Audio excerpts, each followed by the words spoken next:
Hello everyone, welcome to LSS tutorial. Kolkata বিশ্ববিদ্যালয়ের ইতিহাস honours এবং পাসের সকল স্টুডেন্টদেরকে এলএসএস টিউটোরিয়াল চ্যানেলে ওয়েলকাম জানাই। আজকের এই ভিডিওটা তোমাদের থার্ড সেমিস্টার স্টুডেন্টদের জন্য। তোমরা যারা থার্ড সেমিস্টার স্টুডেন্ট রয়েছো, তোমাদের জন্য কিন্তু এই ভিডিওটা অনেক গুরুত্বপূর্ণ। তোমাদের থার্ড সেমিস্টারের ইতিহাসের একটি গুরুত্বপূর্ণ পেপার রয়েছে অনার্সের স্টুডেন্টদের জন্য। পেপারটি হচ্ছে DSCC 3, যেটা তোমরা ইন্ডিয়ান হিস্ট্রি পড়বে। এই পেপারের একটি গুরুত্বপূর্ণ 5 মার্কসের অ্যান্সার এই ভিডিওর মাধ্যমে আমি শেয়ার করে দেবো। অলরেডি আমি তোমাদের এই পেপারে সাজেশান পোস্ট করে দিয়েছি এবং সাজেশান ধরে ধরে কিন্তু অধিকাংশ 20 মার্কসের অ্যান্সারও পোস্ট করে দিয়েছি। তাই তোমরা যারা এখনও অ্যান্সারগুলো কালেক্ট করোনি, অবশ্যই কিন্তু অ্যান্সারগুলো কালেক্ট করে নাও এবং আগেভাগে নিজেদেরকে এক্সামের জন্য প্রিপেয়ার করে নাও। তাহলে আর বেশি দেরি করছি না, সরাসরি আমি মূল ভিডিওতে আসছি। এই ভিডিওতে আমি তোমাদের যে প্রশ্নের অ্যান্সারটি শেয়ার করব, প্রশ্নটি হচ্ছে গুপ্ত শাসন প্রতিষ্ঠার প্রাককালে উত্তর ভারতের রাজনৈতিক অবস্থা সংক্ষেপে বিবৃত করো। 5 মার্কসের প্রশ্ন, বিভিন্ন সেমিস্টারে কিন্তু এই প্রশ্নটা এসে থাকে এক্সামে। এই সেমিস্টারের জন্যও কিন্তু ইম্পর্টেন্ট।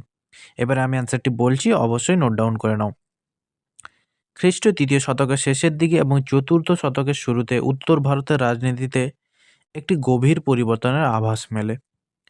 সুদীর্ঘকাল ব্যাপী চলে আসা মৌর্যোত্তর যুগের রাজনৈতিক অস্থিরতা, ক্ষুদ্র ক্ষুদ্র রাজ্যগুলির উত্থান পতন এবং কুষাণ সাম্রাজ্যের দুর্বলতার ফলস্বরূপ সমগ্র উত্তর ভারত ছিল ছিন্ন ভিন্ন।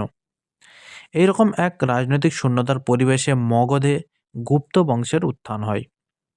তারপরে দেখো, মৌর্য সাম্রাজ্যের পতনের পর উত্তর ভারতের বিশাল অংশে দীর্ঘকাল ধরে কুষাণ সাম্রাজ্যের আধিপত্য ছিল। কিন্তু 3য় শতকের মাঝামাঝি সময়ে কুষাণ শাসনের দুর্বলতা প্রকট হতে শুরু করে। শাসক গোষ্ঠীর অভ্যন্তরীণ দ্বন্দ্ব, দুর্বল প্রশাসন এবং ইরানের সাসানীয়দের আক্রমণের ফলে এই সাম্রাজ্যের অবক্ষয় হয়। এই সুযোগে উত্তর ভারতের বিভিন্ন অঞ্চলে বহু আঞ্চলিক ও স্থানীয় শক্তির উত্থান হয়। এদের মধ্যে পাঞ্জাব ও পশ্চিম ভারতে যৌধেয়, মালব, আবির, অর্জুনায়ন এর মতো গণরাজ্যগুলি শক্তিশালী হয়ে ওঠে। দুটি প্যারা বলে দিয়েছি।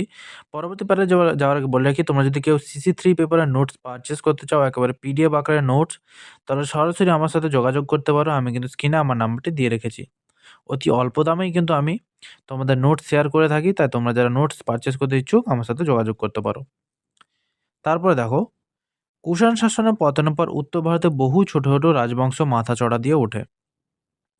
মগধ অঞ্চলে নাগবংশ, কোশল অঞ্চলে বাকাটক এবং বঙ্গ অঞ্চলে পুষ্কর নাধিপ চন্দ্রবর্মার মতো স্থানীয় শাসক গোষ্ঠী নিজেদের স্বাধীন অস্তিত্ব প্রতিষ্ঠা করে। ঐতিহাসিক RC মজুমদার এই সময়কার অবস্থাকে রাজনৈতিক বিভেদ ও সংঘাতের যুগ বলে অভিহিত করেছেন। উত্তর ভারতের রাজনৈতিক মানচিত্রে অসংখ্য ক্ষুদ্র ও দুর্বল রাজ্য সৃষ্টি হয়, তাদের মধ্যে রাজনৈতিক প্রতিদ্বন্দ্বিতা ছিল চরমে। মগধকে কেন্দ্র করে গুপ্তরা যখন উত্থান লাভ করে, তখন প্রতিবেশী এই রাজবংশগুলির কেউই যথেষ্ট শক্তিশালী ছিল না গুপ্তদের সম্মিলিতভাবে প্রতিরোধ করতে।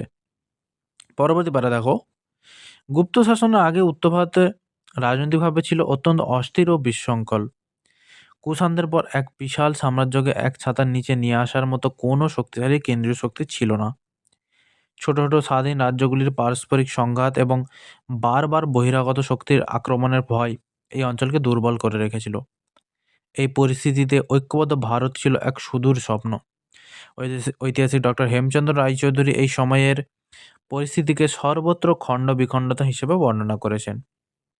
তারপরে দেখো, গুপ্ত শাসন প্রতিষ্ঠার প্রাক্কালে উত্তর ভারতের রাজনৈতিক পরিস্থিতি ছিল বিরাট এক শূন্যতা এবং অবিরাম সংঘাতের প্রতীক।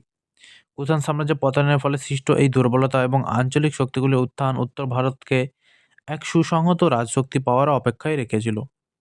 মগধকে কেন্দ্র করে গুপ্তদের উত্থান এই শূন্যতা পূরণের জন্য এক সঠিক সময়ে এসেছিল। এই রাজনৈতিক দুর্বলতার সুযোগ নিয়ে গুপ্ত বংশ শক্তিশালী সাম্রাজ্য প্রতিষ্ঠা করে এবং অবশেষে প্রায় 3 শতাব্দী ধরে উত্তর ভারতের ইতিহাসে এক স্বর্ণযুগের সূচনা করে। তাহলে এই ছিল তোমাদের সম্পূর্ণ অ্যান্সার। অবশ্যই কিন্তু তোমরা নোট ডাউন করে আগে ভাগে নিজেদেরকে এক্সামের জন্য প্রিপেয়ার করে নাও এবং পরবর্তী কোন ভিডিও চাও তোমরা বেশি বেশি কমেন্টস করে জানাও।